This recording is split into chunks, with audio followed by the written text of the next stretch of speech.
My name is Bisola Williams. I want to testify on what God did on behalf of my son. During the night of Nogata, when I came out from one of the ministration, Daddy held my hand at this corner. I was standing around there.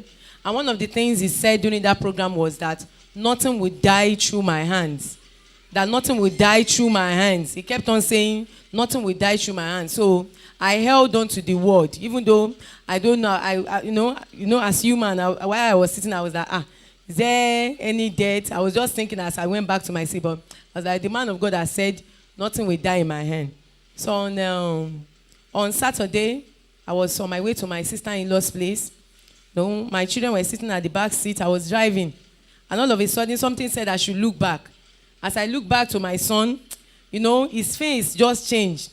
So I look forward again. I was like, my eye went back. I was driving, but I looked back. And I noticed that yellow. I even thought it was scattered, that something yellow was inside his nose. And he was screaming and, scratching all his body. He was just restless. So by the time I looked closely, I now realized that he had picked up button, this round bead. He has put it inside the nose. So it was the breathing that he could not breathe very well that was making him uncomfortable. So immediately I noticed, I said, is that kata? So I used one hand to hold the steering, and I used one hand to drag him from the back and jack him forward. I realized that it was that pain. So I used my hand I was driving, but I used my hand to slap him at the back.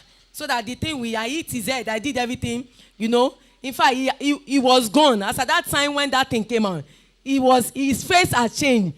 I was already seeing that he was going to convulse at that moment. I just don't know what to do. I was confused. So I was trying to park, but everything was just scattered. So the water, there was one water beside me. I just carried the water while driving, poured it on his head. And remember that Daddy said, nothing will die in my hand. Daddy said, nothing will die in my hand. And that was how the boy revived. I want to thank God for the covenant of life in this church, that nothing died in my hand. Praise the Lord.